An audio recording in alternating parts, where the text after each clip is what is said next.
Ah, Jurassic Park, un film légendaire. Pas seulement parce qu'il est ultra stylé, mais surtout parce qu'il a révolutionné le cinéma et les effets spéciaux. Que ce soit l'original ou les suites, la saga a toujours su poser la barre très haut visuellement. Et justement, avec l'arrivée d'un nouveau film dans l'univers Jurassic, on s'est lancé un défi. Recréer les effets spéciaux du film en seulement quelques jours. Et comme Spielberg à l'époque, on va essayer de repousser les limites avec les nouvelles technologies qui se présentent à nous. Si vous kiffez ce genre de défi, eh bien pensez à liker et à commenter la vidéo parce que ça nous booste à fond. Allez, on commence tout de suite.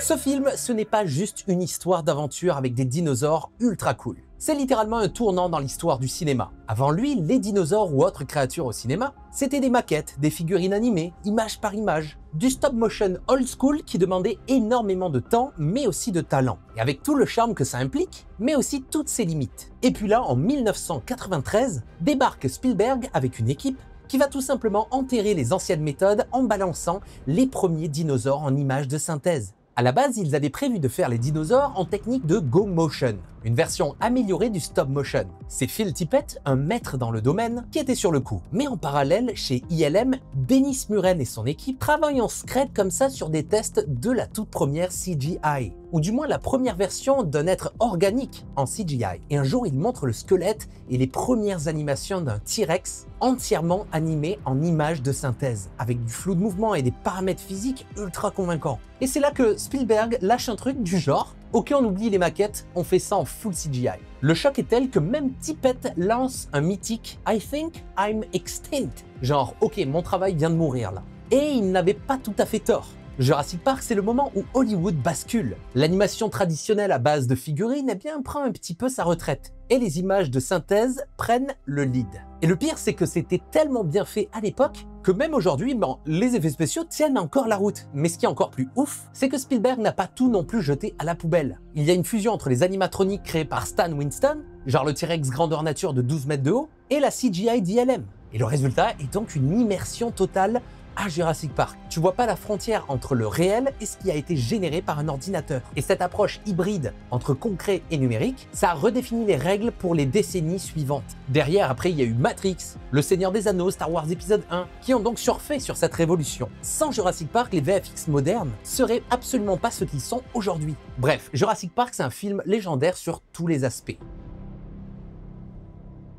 Bon, comme dans Jurassic Park, on va essayer de relever un défi. Nous, ça va être de créer des dinosaures en seulement 4 jours. On avait une deadline de 4 jours pour ce projet. Alors, comme en 93, on va essayer de faire un bond dans le futur. On va mélanger cette bonne vieille 3D avec de l'optimisation intelligente de l'intelligence artificielle. L'idée, c'est de vous montrer comment les techniques qui, à l'époque, paraissaient futuristes et qui sont devenues classiques aujourd'hui, peuvent, grâce à l'IA, nous aider à aller plus vite, plus loin et avec un meilleur rendu en un temps record. Alors voici ce que l'on a fait. Pour m'aider sur ce projet, j'ai fait appel à l'artiste 3D incroyable StoryX, qui maîtrise Blender comme personne. Il nous a déniché des modèles 3D de T-Rex et de Velociraptor qui étaient de piètre qualité parce que gratuits.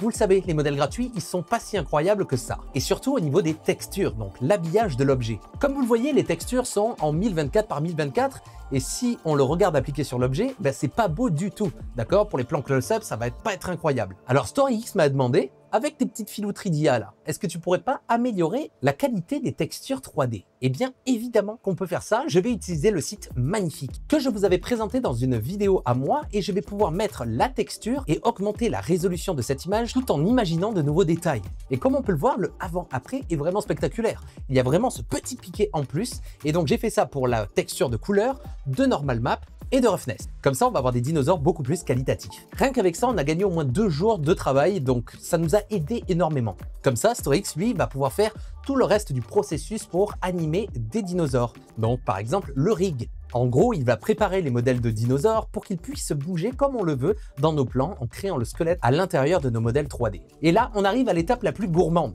l'animation et le rendu. Normalement, ça bouffe du temps, de la puissance et de la patience. Sauf quand tu as une machine de guerre. Et justement, pour ce projet, AMD nous a filé un coup de main. Ils sponsorisent cette vidéo pour booster nos rendus avec un monstre de puissance. Une workstation colossale envoyée par Infomax. Équipée d'un AMD Ryzen Threadripper, les vrais savent, Ces bêtes-là sont utilisées par des ingénieurs pour simuler des crashs de voitures ou des déformations ultra complexes, mais aussi par des studios de 3D de haut niveau pour simuler de la fumée, du feu et faire des rendus d'images de synthèse très précis. Et en plus de ça, la machine embarque une carte graphique AMD qui a littéralement pulvérisé nos temps de rendu sous Blender. Le boîtier est sublime, full vitre, avec une façade qui s'ouvre en un seul clic. Enfin bref, c'est un setup de rêve que je vais devoir renvoyer à la fin du projet. Je suis dégoûté. Alors, un grand merci à AMD et Infomax de soutenir des créateurs comme moi à vivre de leur passion et à faire des projets aussi excitants. Tous les détails sont dans la description et maintenant, voyons comment avec cette machine,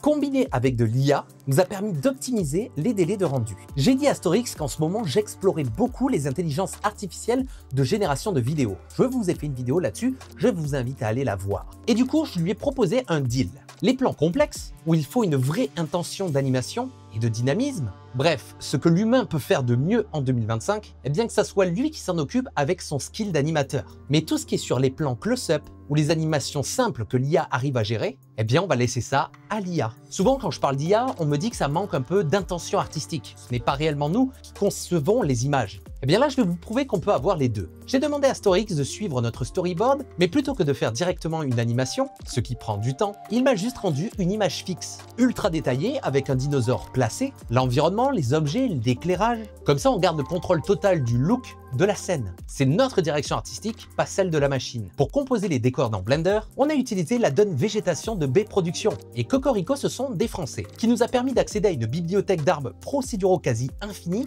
et de super qualité. On a pu placer tout ça librement dans la scène et même les faire bouger. Franchement, c'est super pratique et c'est un de mes add-ons préférés sur Blender. D'ailleurs, c'est moi qui l'ai fait découvrir à Storix et il est devenu fan. Si vous êtes d'ailleurs curieux, eh bien, je vous mets tous les liens dans la description. Une fois l'image terminée, Storix me l'a envoyé et j'ai tenté de l'animer avec Link. Les résultats étaient cool, mais pas encore au niveau de ce que j'avais en tête. Alors, j'ai testé plusieurs versions, mais je n'arrivais toujours pas à avoir ce que je voulais. En mettant des prompts comme ça, tac, il tourne la tête à gauche, tac, il tourne la tête à droite. Qu'est-ce que ça fait mal au doigt d'être animateur.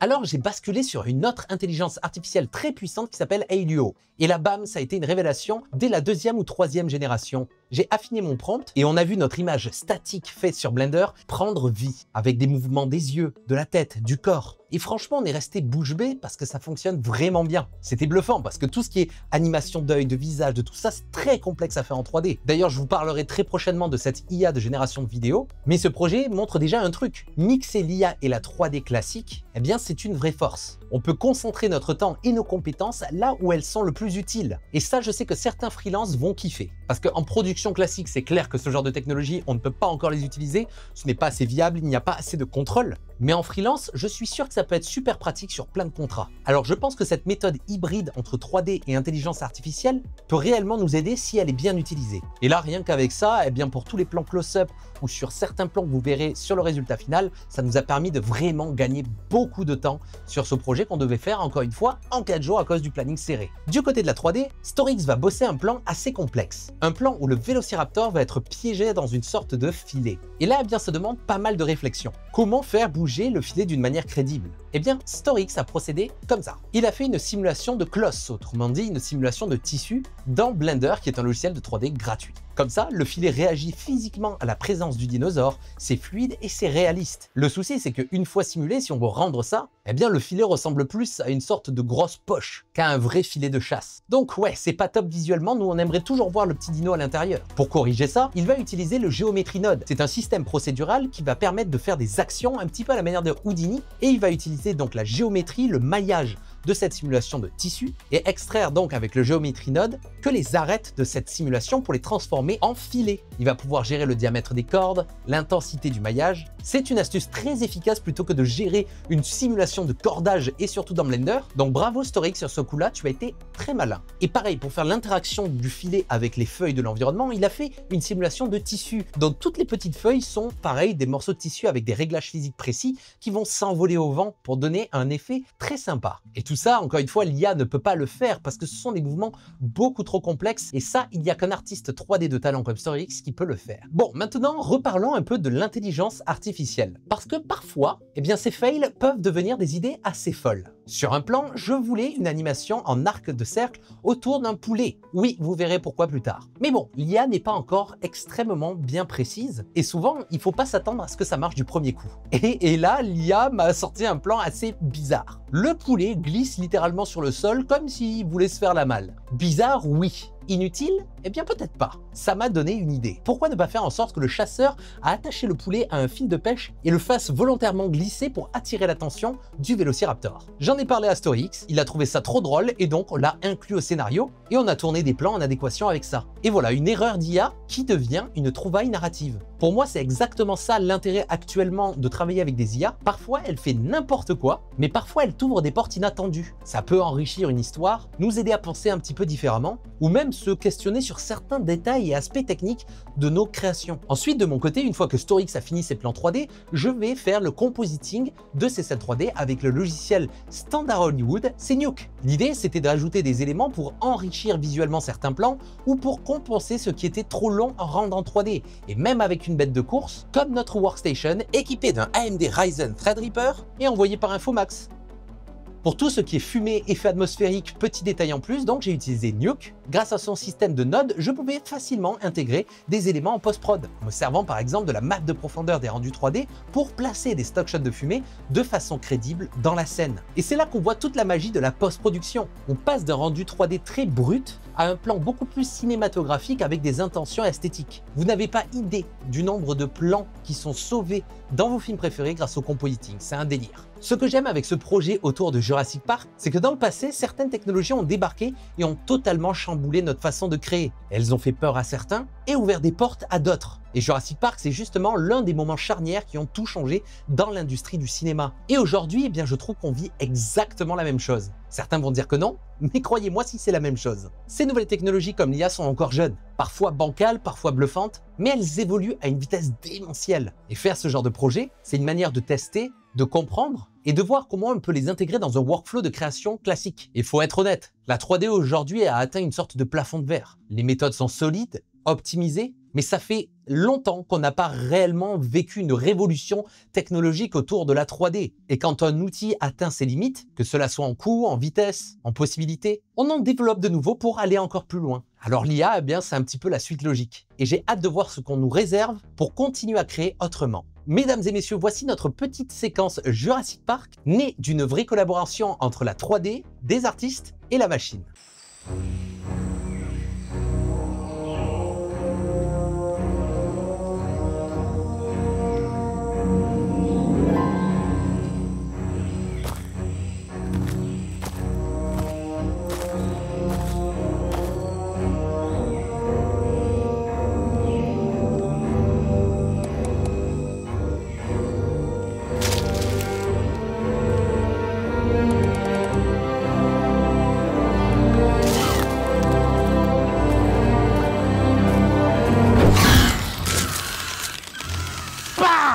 Et voilà! Super prédateur, mon cul, ouais!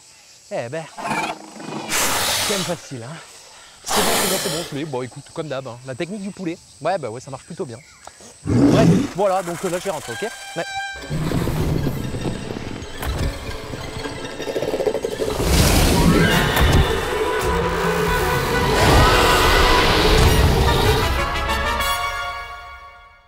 Voilà, j'espère que vous avez kiffé cette vidéo. Perso, j'adore ce concept. Tenter de recréer des VFX de films connus en un temps ultra serré. Alors évidemment, on n'est pas Hollywood. On est juste deux avec quasiment aucun budget, mais on s'éclate, on vit de notre passion, on expérimente de nouvelles choses avec des technos et des méthodes qui pour nous ont vraiment du sens. Alors comptez sur nous pour continuer à expérimenter avec toutes ces choses-là, toujours en essayant de faire notre mieux. Et un jour, j'espère qu'on aura un petit peu plus de temps et de budget pour vous proposer des choses encore plus folles. Un grand merci encore une fois à AMD et Infomax de nous soutenir sur ce projet. Sans leur machine de guerre, notre table de 3D n'aurait jamais pu avancer aussi vite. Les liens sont dans la description, alors je vous encourage vraiment à aller y jeter un œil. Allez, nous on se retrouve très prochainement pour une nouvelle vidéo. C'était Atom, ciao!